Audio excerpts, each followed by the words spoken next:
ओम नमो भगवते परमहंसास्वादिचरणकमलजन्मकरन्दाय भक्तजनमानसनिवासाय श्रीरामचन्द्राय श्रीहनुमते नमः।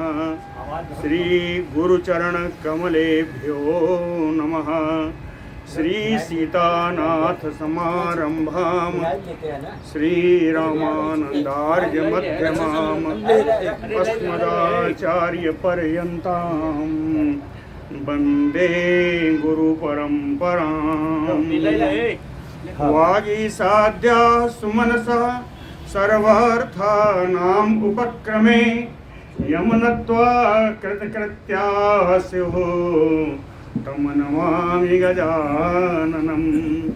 या कुन्देन्दुतुषारहारधवला या शुभ्रवस्त्रावृता या वीणावरदण्डमण्डितकरा या श्वेतपद्मासना या ब्रह्माच्युतशङ्करप्रभृतिभिर्देवैः सदा वन्दिता सा मां पातु सरस्वती भगवती निःशेषजाड्यापहा।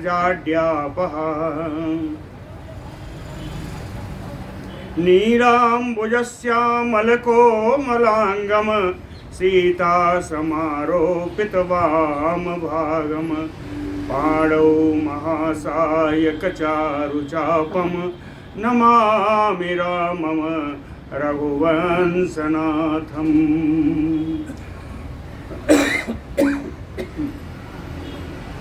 नारायणं नमस्कृत्य नरं चैव नरोत्तमं देवीं सरस्वतीं व्यासं ततो जयमुदीरयेत्। सशङ्खचक्रं च किरीटकुण्डलं सपीतवस्त्रं सरसीरुहेक्षणं सहारवत्सस्थलकौस्तुभश्रियं नमामि विष्णुं शिरसा चतुर्भुजं। शान्ताकारं भुजगशयनं पद्मनाभं सुरेशं विश्वाधारं गगनसदृशं मेघवर्णं शुभाङ्गं लक्ष्मीकान्तं कमलनयनं योगिभिर्ध्यानगम्यं वन्दे विष्णुं भवभयहरं सर्वलोकैकनाथं। जय सुखदेव मुनीश्वर यदुपतिदास अनन्य जयति वादरायण चरण करण मोहि जगधन्य।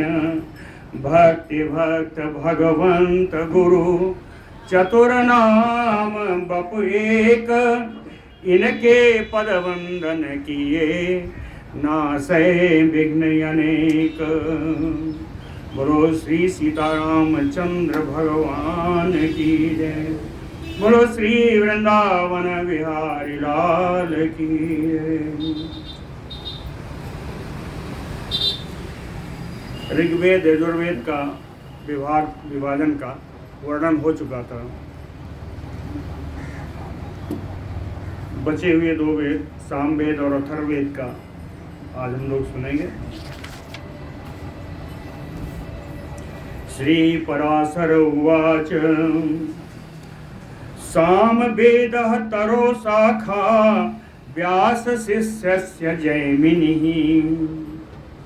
क्रमेण एन मैत्रेय विभेद शृणु ततमम्। पराशर जी कहते हैं मैत्रेय जी सामवेद तरोह सामवेद रूपी वृक्ष की व्यास शिष्यस्य सा जैमिनी व्यास जी के शिष्य जैमिनी जी के द्वारा शाखा क्रमेण एन जिनके द्वारा शाखा क्रम जो बनाई गई जिन शाखाओं को उत्पादन किया गया बनाई गई कह श्रेणु ततमम् उन शाखाओं के नाम आप मुझसे सुनिए। सुमंतु तस्य पुत्रो अभूत सुकर्मा सुकर्मास्य अपि अभूत सुतः सुमंतु तस्य पुत्रो, जैमिनी के पुत्र हैं सुमंतु। जैमिनी को पढ़ाया सामवेद श्री वेद व्यास जी ने। जैमिनी के पुत्र हैं सुमंतु। और अभूत सुकर्मा अस्य अपि अभूत सुतः, और इन सुमंतु के एक पुत्र हुए सुकर्मा, यानी बाबा है, बेटे हैं और नाती है। जैमिनी उनके पुत्र सुमंतु, सुमंत के पुत्र है सुकर्मा। अधीतवन्तौ च एकैकां संहिताम तौ महामतौ। सुमंतु और सुकर्मा दो वचन में है, तो क्या सुमंतु और सुकर्मा को एक एक संहिताओं का अध्ययन कराया श्री जैमिनी जी ने। महामुनि जैमिनी ने अपने एक पुत्र को और एक पौत्र को एक एक संहिताओं का अध्ययन कराया। अधीतवन्तौ च एकैकाम, एक है ना, संहिताम तौ महामतौ, ये दोनों ही बड़े बुद्धिमान। सहस्त्र संहिता भेदम सुकर्मा तत सुतः। इनके पुत्र के पुत्र, जैमिनी के पुत्र जो सुकर्मा थे, उन्होंने संहिता के 1000 भेद किए। सहस्त्र संहिता भेदम चकार तम च तत् शिष्यो जगृहाते महाव्रतो, और उन्होंने इसको अपने 2 बड़े ही महाव्रती नियम पालन करने वाले 2 शिष्यों को पढ़ाया। तत् शिष्यो जगृहाते महाव्रतो, अभी 2 नहीं आया, लेकिन महाव्रतों में 2 वचन का है ना, इसलिए 2 शिष्य हैं जो महान व्रती हैं। कौन कौन है? कहीं हिरण्यनाभः कौसल्यः पौष्पिंजश्च द्विजोत्तम। एक का नाम है हिरण्यनाभ कौसल्य और दूसरे का नाम है पुष्पिंजी। उदीच्य सामगा शिष्याः तस्य 500 स्मृता। अपने एक शिष्य को 500 संहिताएं पढ़ाई, और ये संहिताएं भी 2 प्रकार की थी। जो 1000 संहिताएं हैं, ये 2 प्रकार की संहिताएं थी। तो एक शिष्य को 500 संहिताएं पढ़ाई। ये शिष्य और इनके जितने शिष्य होते गए, इन सबको उदीच्य सामक कहा गया। उदीच्य सामक, साम गान गाने वाले जो उदीच्य है, ये उदीच्य शाखा थी, उदीच्य सामक कहा गया। हिरण्यनाभात तावत संहिता यैह द्विजोत्तमैः गृहीता ते अपि च उच्यन्ते पंडितैः प्राच्य सामगाः। वैसे उदीच्य और प्राच्य दिशाएं हैं, तो इनका ये साम वेद है, गे वेद है, गाने वाला है, तो कुछ इनका दिशाओं से भी संबंध हो सकता है जो यहाँ नहीं लिखा है। कहीं हिरण्यनाभात तावत, और दूसरे जो शिष्य थे हिरण्यनाभ जी, उन्होंने भी उतनी ही संहिताओं को द्विजोत्तमैः गृहीता, उत्तम ब्राह्मणों को ग्रहण कराया, उत्तम ब्राह्मणों को ग्रहण कराया। और पंडितैः उच्यन्ते प्राच्य सामगाः, पंडितैः तृतीया है, कहे पंडितों के द्वारा, यानी बुद्धिमानों पंडितों के द्वारा इनको प्राच्य सामक कहा गया। पहले वाली 500 संहिताओं के गाने वालों को उदीच्य सामक कहा गया, बाद वाली 500 संहिताओं के गाने वालों को प्राच्य सामक कहा गया। लोकाक्षी नौधमिश्च एव कक्षीवान लांगलिः तथा पौष्पिंज शिष्या तत्वेदे संहिता बहुलीकृता। ये तो एक थे, अब कहते हैं पौष्पिंज। पौष्पिंज जो इनके शिष्य थे दूसरे, लोकाधि नौधमिः कक्षीवान लांगलिः, इनके 4 शिष्य हैं पौष्पिंज के, जिनके नाम लोकाक्षी है, नौधमी, कक्षीवान और लांगली। इन 4 शिष्यों को तत् भेदैः, इन्होंने 4 भेद के द्वारा संहिता बहुलीकृता, अपनी संहिता को इन्होंने विस्तार दिया। 4 संहिताओं के द्वारा अपने इन शिष्यों को पढ़ा करके इसका और विस्तार दिया। हिरण्यनाभ शिष्यः तो पहले जो बताया था हिरण्यनाभ, उनके एक शिष्य और थे। हिरण्यनाभ शिष्यः तो चतुर्विंशति संहिताः प्रोवाच कृतिनामासौ शिष्येभ्यः च महामुनिः। हिरण्यनाभ शिष्यः कृतिनामा असौ। हिरण्यनाभ के एक दूसरे शिष्य जिनका नाम था कृति नामधारी ये शिष्य, इन्होंने संहिता नाम चतुर्विंशति संहिता, इन संहिताओं इन्होंने 24 संहिताएं और बनाई, 24 संहिताएं और बनाई। और शिष्येभ्यः च महामुनिः, इन महामुनि श्री हिरण्यनाभ जी ने इनको 24 संहिताएं जो बनाई इनको पढ़ाया।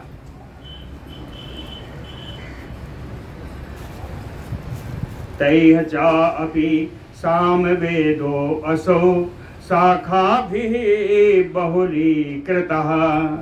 तैः च अपि, कहीं इन सारी शाखाओं के द्वारा, साम वेदो असौ शाखा भी बहुलीकृता, साम वेद की इन सारी शाखाओं के द्वारा साम वेद का अत्यधिक विस्तार हुआ, अत्यधिक विस्तार को प्राप्त हुआ साम वेद। कहते हैं इतना ही साम वेद के बारे में था।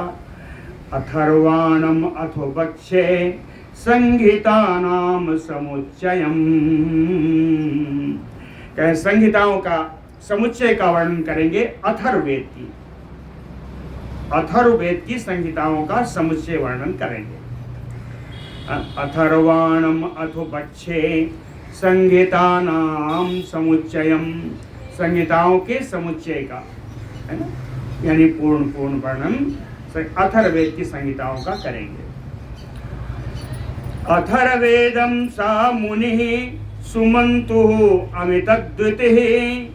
एक सुमंतु पहले आ गए हैं, लेकिन वे सुमंतु जैमिनी के पुत्र हैं।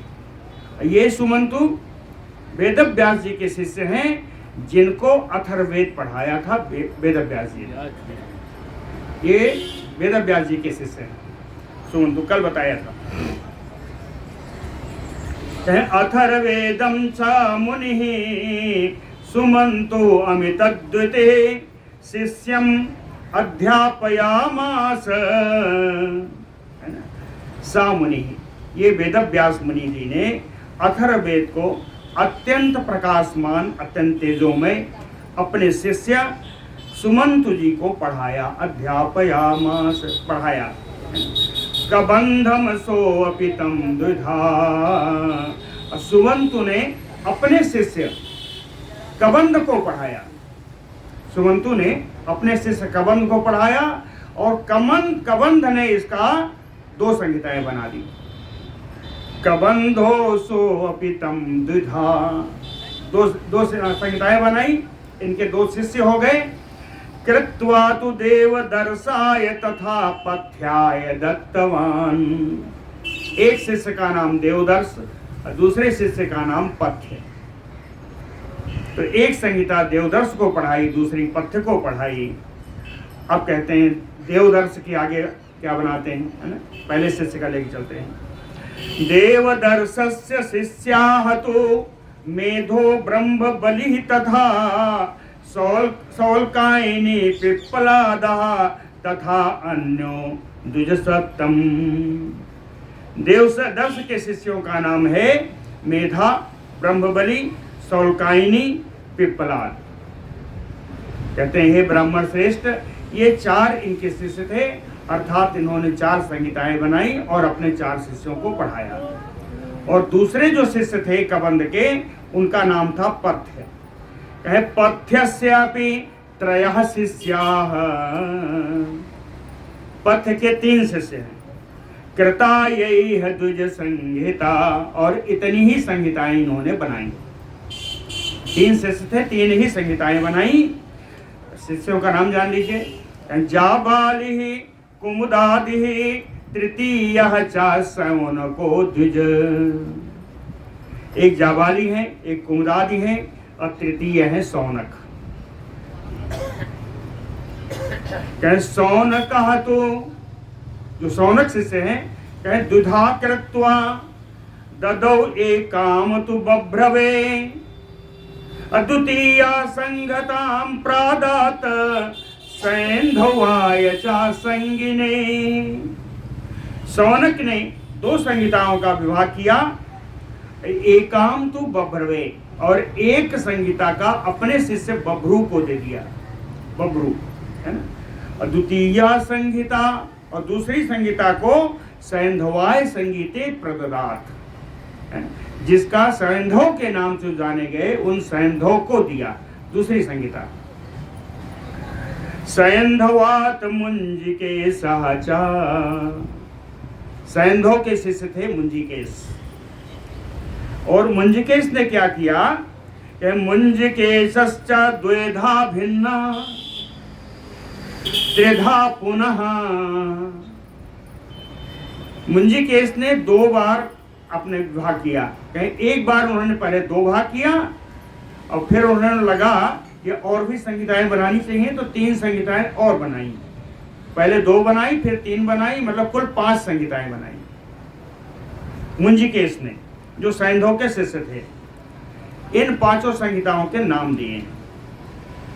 जो 5 संहिताएं इन्होंने बनाई, कहें नक्षत्र कल्पो वेदानाम संहितानाम तथैव च चतुर्थस्य अंगिरसः शांति कल्पः च पंचमः। ये 5 संहिताएं हैं। पहले संहिता का नाम है नक्षत्र कल्प। पहले संहिता का नाम नक्षत्र कल्प, दूसरी संहिता का नाम है वेद कल्प, तीसरी संहिता का नाम है संहिता कल्प, और चौथी संहिता का नाम है आंगिरस कल्प, और 5वीं शांति कल्पश्च पंचमा। 5वीं है शांति कल्प। इसलिए 5 कल्पों में ये 5 संहिताओं का निर्माण इन्होंने किया।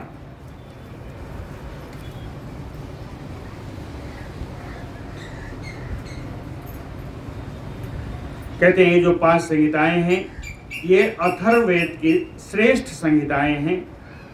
कुछ ना पढ़ा जाए तो इन 5 संहिताओं को पढ़ा जाए, अथर्ववेद का पूर्ण ज्ञान हो जाता है। ये संहिता, इनका नाम सुनना हो फिर सुन लीजिए। नक्षत्र कल्प है, वेद कल्प है, संहिता कल्प है, आंगिरस कल्प है और शांति कल्प। ये अथर्ववेद की 5 संहिताएं हैं।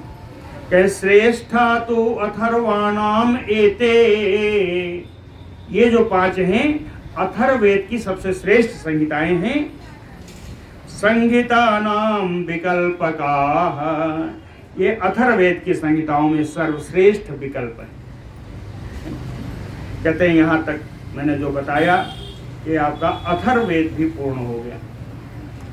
सामवेद और अथर्ववेद के जितने विभाजन हुए, इन सब को इन्होंने पूरा कर दिया।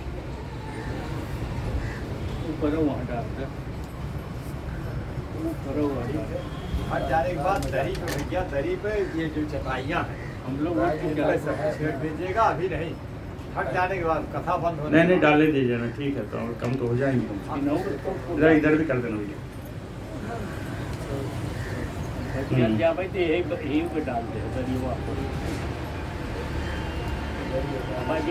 ये सामवेद और अथर्ववेद, इन दोनों का विभाजन जितना था, जितनी संहिताएं थी, उनका वर्णन इस पुराण के अनुसार जितना था वो हमने आपको बता दिया। आगे चलते हैं।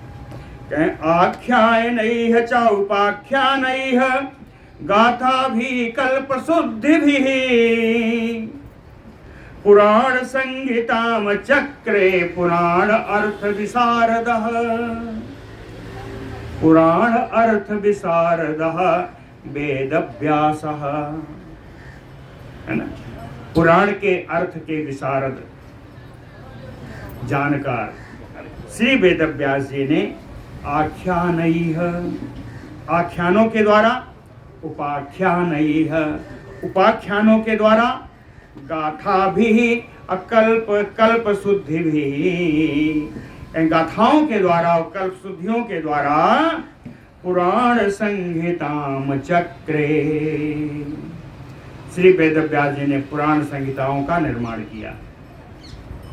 और इन पुराण संहिताओं को कहे प्रख्यातो व्यास शिष्यो अभूत सूतो वैरोम हर्षण पुराण संहिताम तस्मै ददौ व्यासो महामति, कहे महामति व्यासो, महान बुद्धिमान व्यास जी ने प्रख्यातो व्यास शिष्यो रोम हर्षण सूतो,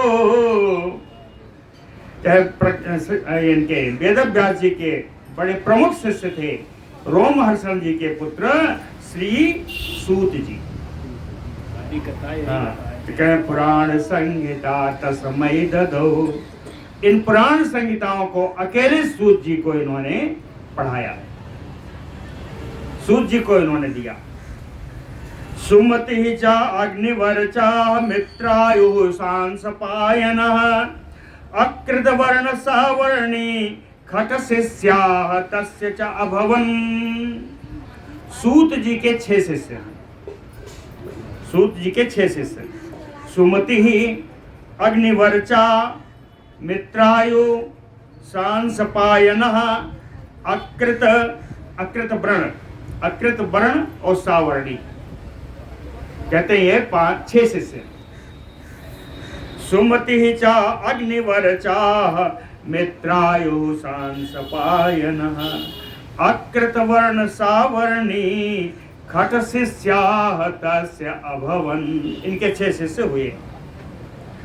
काश्यपः संघिका कर्ता सावर्णी सांसपायनः, इसमें से जो कश्यप हैं और सावर्णी हैं और सांसपायन, इन तीनों को संहिताओं का कर्ता, रचना करने के लिए दिया। ये संहिताओं की रचना की इन तीनों ने। रोम हर्षणिका च अन्या तिसृणाम मूल संहिता, और इन तीनों संहिताओं के आधार पर या इनको भी समावेशित करने वाली रोमहर्ष जी ने, यानी श्री सूत जी ने एक चौथी संहिता बनाई, तिसृणाम मूल संहिता, जो ऊपर के 3 शिष्यों के द्वारा बनाई हुई तीनों संहिता के मूल था, तीनों संहिता का सारभूत था। एक चौथी संहिता बनाई श्री सूत जी ने। तो आप कहते हैं 4 संहिताएं हो गई। कहे चतुष्टयेन भेदेन असंहिता नाम इदम मुने, कहते हैं मुनि मैत्रेय जी, इन 4 संहिताओं के आधार पर जो संहिता का निर्माण किया वो यह विष्णु पुराण है।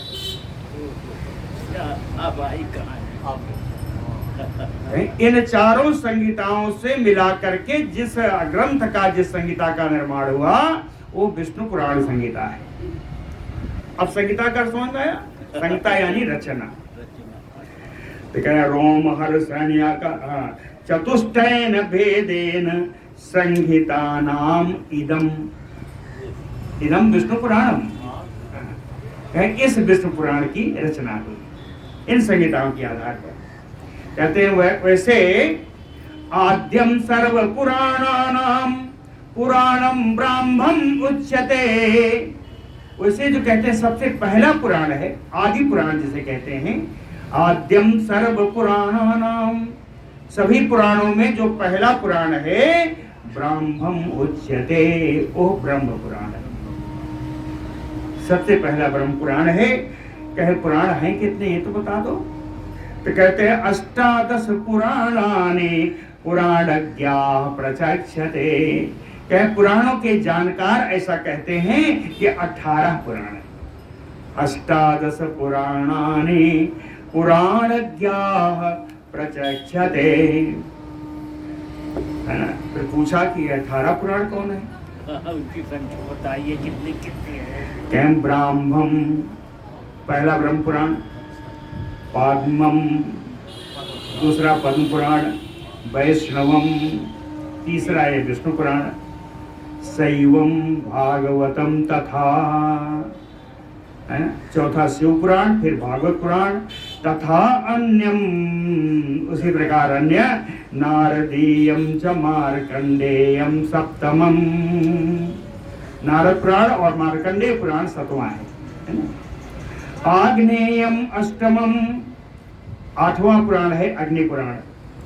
भविष्यत नवमम स्मृतम, और नौवां पुराण है भविष्य पुराण। दसमम ब्रह्म वैवर्त, ब्रह्म वैवर्त पुराण 10वां पुराण है। लिंगम एकादशम स्मृतम, और 11वां पुराण लिंग पुराण है, 11वां लिंग पुराण है।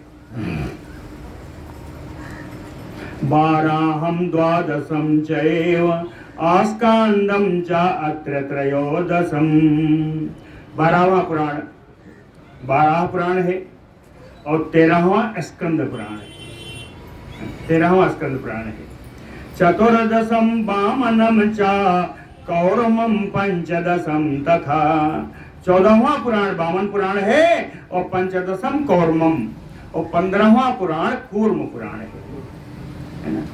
उसके बाद कहे 3 बचे, मत्स्यम गारुणम चैव ब्रह्मांडम तथा पदम, 16वां मत्स्य पुराण है, और 17वां गरुड़ पुराण है, और 18वां ब्रह्मांड पुराण है।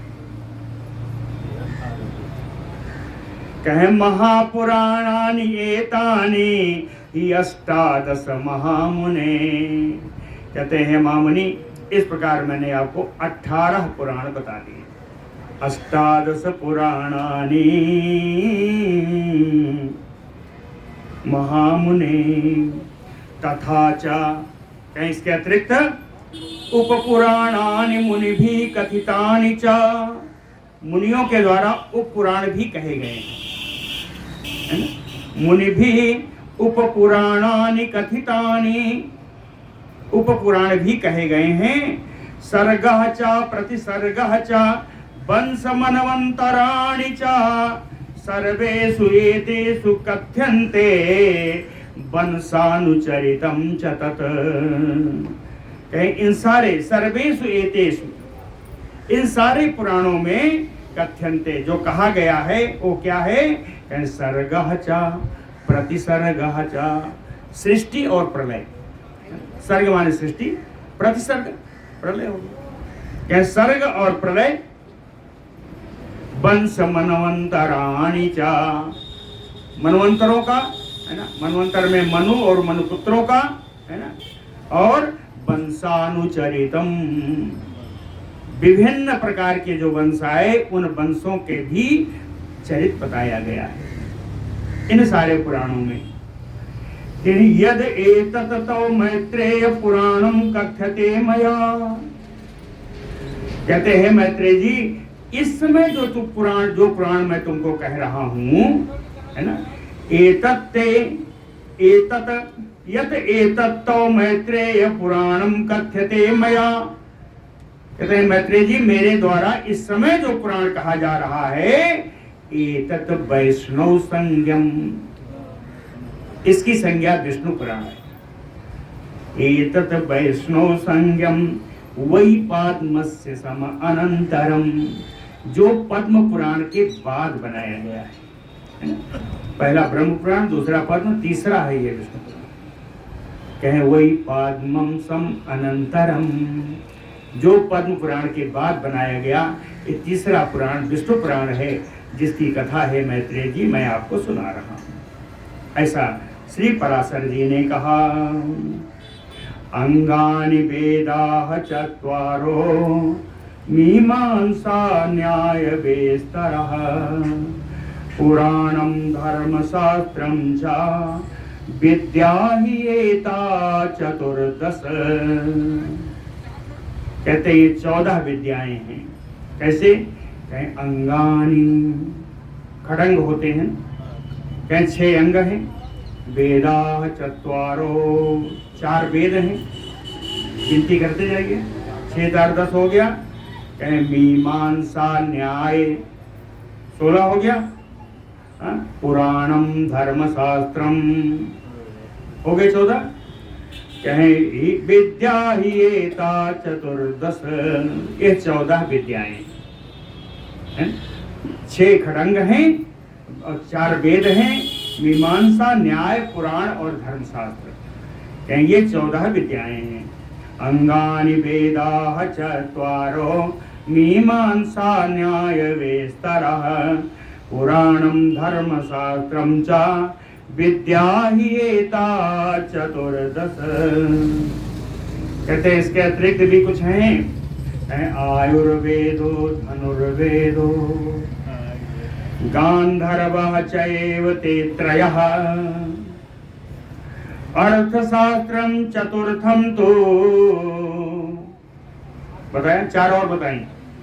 आयुर्वेदम धनुर्वेदम गांधर्वम, गंधर्व विद्या, आयुर्वेद, धनुर्वेद, और चौथा है अर्थशास्त्रम, चौथा अर्थशास्त्र।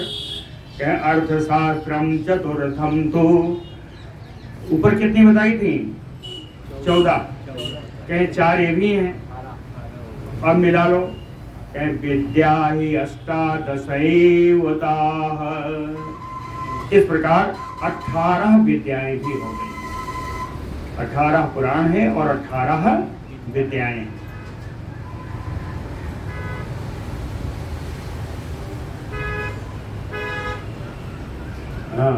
विद्या ही अष्टादशैवताः।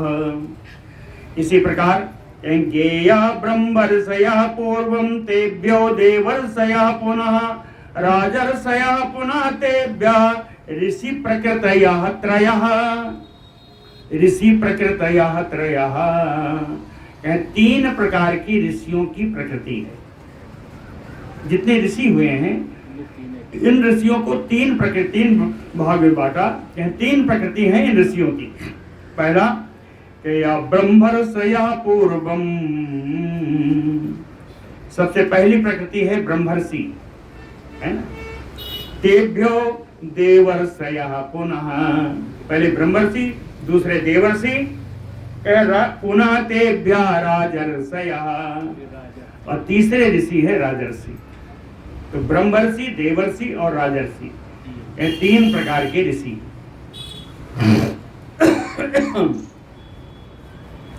कहते हैं अब बहुत बताया, आज ढूंढ ढूंढ के बता रहा हूं कौन कितने प्रकार के हैं। अब इसको पूर्ण ही करना चाहिए।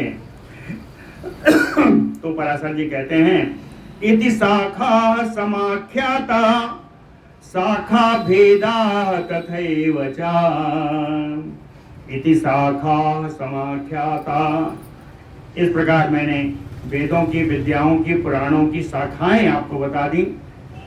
और शाखा भेदा तथैव च, और उन शाखाओं के भी भेद बता दिया, है ना। कर्तारा चैव शाखा नाम, उन शाखाओं के कर्ता कौन है ये भी मैंने बता दिया। भेद हेतु तथा उदितः, शाखाओं के भेद के कारण ही ये मैंने आपको बताया। ये सारे भेद का कोई न कोई इसको अपने ऊपर लेने वाला है, उसको पढ़ने वाला है, उसका पारंगत विद्वान है। इसलिए भेदों के जो कारण हैं उन ऋषियों के नाम भी मैंने आपको बताए। सर्वम अन्वंतरेषु एवं सर्वमन्वंतरेषु एवं शाखा भेदा समाय स्मृता। कहे सभी मनवंतरों में इन वेदों के और शास्त्रों के यही भेद बराबर रूप से मिलेंगे। सभी मनवंतर, सर्वमन्वंतरेषु एवं शाखा भेदा समाय स्मृता, बराबर ऐसे ही सभी मनवंतरों में इनके भेद आपको ऐसे ही मिलेंगे। कहते हैं प्रजापत्या श्रुति ही नित्या तद विकल्पा तु इमे द्विज। हे ब्राह्मण मैत्रेय जी, इनके अतिरिक्त ये जाने रखिए कि प्रजापत्या श्रुति ही नित्या, प्रजापति ब्रह्मा जी के द्वारा लिखी गई श्रुतियां ही नित्य हैं, वही श्रुतियां नित्य हैं। बाकी क्या मानिए, कहें तद विकल्पा तु इमे, उनके विकल्प में ये सारी संहिताएं आदि श्रुतियां आदि हैं, उनके विकल्प में है। विकल्पात इमे द्विज। आगे उपसंहार करते हुए श्लोक लिखते हैं आखिरी, एतत्ते कथितं सर्वं यत पृष्टो अहम इह त्वया मैत्रेय वेद संबंधा किम अन्यत कथयामि ते। एतत्ते कथितं सर्वं, क्या कह दिया? यत पृष्टो अहम इह त्वया, तुम्हारे द्वारा इस प्रसंग में जो कुछ पूछा गया, सर्वम कथितम, वो सब मैंने आपको बता दिया। मैत्रेय कहते हैं, मैत्रेय जी, वेद संबंधा किम अन्यत कथयामि ते, इन वेदों के संबंध में आपको अब मैं और क्या कहूं? ऐसा पूछा। बोलो भक्त वत्सल भगवान की। लेकिन मैत्रेय जी हम लोगों को जाने थोड़ी नहीं देंगे। अरे इतना जल्दी अब मैत्रेय जी के प्रश्न आ रहे हैं। जाएंगे। श्री मैत्रेय उवाच यथावत कथितम सर्वम यत पृष्ठो वसि मया मुने। मया मैंने नहीं लिखा, गुरु। यथावत कथितम सर्वम यत पृष्ठो वसि मया गुरु। लेकिन श्रोतुम इच्छामि अहम तु एकम तत भवान प्रब्रवीतु मे।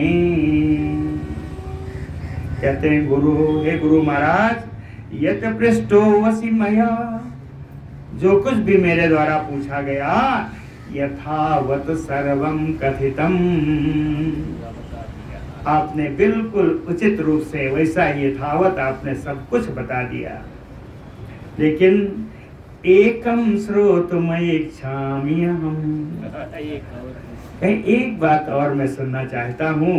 तत भवान प्रब्रवीतु मे, पहले ही हामी भरा ली। कहीं एक क्या पूछा, कुछ चाहते नहीं बताया। कहें एकम श्रोतुम इच्छामि अहम् अतत भवान प्रब्रवीतु मे, आप उसको उसका उत्तर मुझे अवश्य दें। एक पूछना चाहता हूँ, एक प्रश्न, उसका उत्तर आप मुझे अवश्य दें। पहले बांध दिया कि भागने ना, बांध दिया कि भाग न सकते। अब सुनिए, सप्तद्वीपानि पाताल विधयश्च महामुने सप्तलोका ये अंतस्था ब्रह्मांडस्य अस्य सर्वतः। कहे आपने 7 द्वीपों का भी वर्णन कर दिया, 7 पातालों का भी वर्णन कर दिया। सप्तलोका, ऊपर के 7 लोकों का भी वर्णन कर दिया। ये अंतस्था ब्रह्मांडस्य अस्य सर्वतः, ये सप्तद्वीप, 7 पाताल, 7 पातालपुरियां और 7 लोक ऊपर वाले, कहीं ये सब ब्रह्मांड के अंदर ही स्थित है। अस्य ब्रह्मांडस्य अंतस्थः सर्वतः, ये सब कुछ ब्रह्मांड के अंदर स्थित है। इसलिए आपने पूरे ब्रह्मांड का वर्णन कर दिया। अब आगे कहें कि ब्रह्मांड का नहीं वर्णन किया, और वर्णन किया क्या? कहें स्थूलैः सूक्ष्मैः तथा सूक्ष्म सूक्ष्मात् सूक्ष्मतरैः तथा अस्थूलात् स्थूलतरैः चैव सर्वं प्राणिभिः आवृतम्। कहें जितना पूरा ब्रह्मांड है, स्थूल से, सूक्ष्म से, कहें सूक्ष्माति सूक्ष्म से, सूक्ष्मतर से, स्थूल से, स्थूलतर से, कहें सर्वैः प्राणिभिः आवृतम्। ये सारा पूरा ब्रह्मांड प्राणियों से भरा हुआ है। प्राणिभिः आवृतम्, प्राणियों से भरा हुआ है। कितना भरा है ये भी बताया। कितना भरा है सुनिए, कहे अंगुल्यस्य अष्टभागोऽपि नसोऽपि मुनिसत्तम न सन्ति प्राणिनो यत्र कर्म बंध निबंधना। अंगुलस्य अष्टभागो अपि, अंगुली के 8 भाग। कहे अंगुली के 8वें भाग भी, एक अंगुली के 8वें भाग की जगह भी नहीं है। स न सो अस्ति मुनि सप्तम। हे मुनिश्रेष्ठ मैत्रेय जी, एक अंगुली के 8वां भाग भी कहीं जगह रिक्त नहीं है कि न संति प्राणिनो यत्र, जहां कोई न कोई प्राणी ना हो। ये प्राणी कौन है? कर्म बंध निबंधना, अपने कर्मों में बंध करके यहाँ घूम रहे हैं। हाँ? कर्मों के बंधन में बंधे हुए जीव यहाँ रहते हैं, और इतने जीव हैं कि पूरे ब्रह्मांड में एक अंगुल का 8वां भाग भी रिक्त नहीं। अंगुलस्य अष्टभागो अपि न सोऽस्ति मुनि सत्तम। कहते हैं अंगुली के 8वें भाग की भी जगह यहाँ पर नहीं है जहां न संति प्राणिनो, जहां प्राणी ना हो। ये प्राणी कौन है? यत्र कर्म बंध निबंधना, अपने कर्म के बंधन में बंधे हुए। सर्वं चैते वशम यान्ते यमस्य भगवन् किल, आयुषो अन्ते तथा यान्ति यातनाः तत् प्रणोदिताः।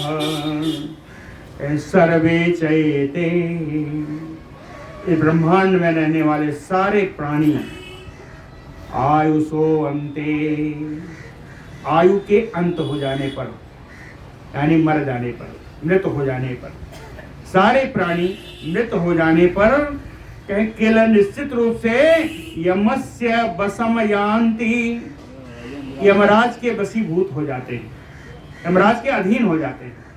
ये सारे प्राणी मरने के बाद यमराज के अधीन हो जाते हैं, निश्चित रूप से अधीन हो जाते हैं, है ना। तथा यान्ति यातनाः तत् प्रणोदिता, और यमराज की प्रेरणा से जो यम की नरक की यातनाएं हैं वो वहां भोगनी पड़ती हैं। यातनाः तत् प्रणोदिताः यातनाभ्यः परिभ्रष्टा देवाद्यासु अथ योनिषु जन्तवः परिवर्तन्ते शास्त्राणाम् एष निर्णयः। यातनाभ्यः परिभ्रष्टा, जब वहां की यातनाएं पूर्ण हो जाती हैं तो देवाद्याः सुअथ योनिषु, तो देवता मनुष्य या तिर्यक योनि में, जिस योनि में भी जाना होता है, जन्तवः परिवर्तन्ते, ये प्राणी उस योनि में चला जाता है। कहते हैं ये मैं नहीं कह रहा हूँ, कौन कहा? शास्त्राणाम एष निर्णयः, कहे ये शास्त्रों का निर्णय है, मेरा नहीं। शास्त्राणाम एष निर्णयः, तो इतना तो भूमिका बनाई। अब कहते हैं मैत्रेय जी कि अब मैं पूछना जो चाहता हूँ वो बताता हूँ। सो अहम इच्छामि तत् श्रोतुम, क्या? यमस्य वशवर्तिनः न भवन्ति नरायेन तत् कर्म कथयस्व मे। सो अहम इच्छामि तत् श्रोतुम, कहे मैं वो सुनना चाहता हूँ, तत् कर्म, उस कर्म को सुनना चाहता हूँ। कहे यमस्य वशवर्तिनः न भवन्ति नरायेन, कहे उस कर्म को सुनना चाहता हूँ, एन जिसके कारण नरा यमस्य वशवर्तिनः न भवन्ति, कहे ऐसे कर्म बताइए जिसके कारण व्यक्ति को मरने के बाद भी यमराज के अधीन न जाना पड़े। समझ में आया? प्रश्न बड़ा सुंदर है। कहते हैं सो अहम इच्छामि तत् श्रोतुम यमस्य वशवर्तिनः न भवन्ति नरा एन तत् कर्म कथयस्व मे। उस कर्म को आप मुझे बताइए। जिस कर्म को करने से मनुष्य को मृत्युपरांत भी यमराज के अधीन न होना पड़े, ऐसे कर्म। श्री पराशर उवाच, पराशर जी कहते हैं, अयम एव मुने प्रश्नो नकुलेन महात्मना पृष्ठः पितामहः प्राह भीष्मो यत शृणुष्व मे। कहें अयम ए मुने, अयम एव प्रश्नो, कहें यही प्रश्न जो तुमसे पूछ रहे हो, तुम मुझसे पूछ रहे हो, महात्मना नकुलेन, महात्मा नकुल के द्वारा, नकुल वही पंच पांडव वाले, नकुल सहदेव, कहे महात्मा नकुल के द्वारा पृष्ठा पितामह भीष्मो, पितामह भीष्म से यही प्रश्न नकुल जी ने पूछा था। कहे यत प्राह भीष्मो, जो भीष्म जी ने उनको बताया था, कह दिया तत शृणुष्व मे, वो भीष्म जी ने जो बताया था वो मैं आपको सुना देता, आप मुझसे सुनिए। तत शृणुष्व मे, ओ आप मुझसे सुनिए। भीष्म उवाच, भीष्म जी कहते हैं, पुरा मम आगतो वत्स सखा कालिंगु को द्विज, सा माम उवाच प्रेष्ठो वै मया जाति अस्मरो मुनिः। कहें वत्स, ए पुत्र, पुरा पूर्व काल में मम सखा कालिंग को द्विजा आगतो, कलिंग देश का एक ब्राह्मण मित्र मेरा मेरे पास आ गया। समझ में? मम सखा कालिंग को द्विजा मम आगतो, मेरे पास आ गया। पूर्व काल में एक बार आया, मेरा मित्र था, कलिंग देशीय ब्राह्मण था। कलिंग का एक ब्राह्मण मेरे पास आया। सा माम उवाच, पृष्ठो वै मया, वो मुझसे कहने लगा कुछ, तो पृष्ठो वै मया, तो मैंने उससे पूछा, क्या वो मुझसे बातचीत करने लगा, तो मैंने उससे पूछा पृष्ठो वै मया, तब उसने कहा कि जाति अस्मरो मुनि, उसने कहा हे मुनि, मैं पूर्व जन्म का स्मरण रखने वाला हूं। जाति स्मर, जाति माने पूर्व जन्म से उत्पन्न, स्मर माने स्मरण, पूर्व जन्म का स्मरण रखने वाला मैं हूं।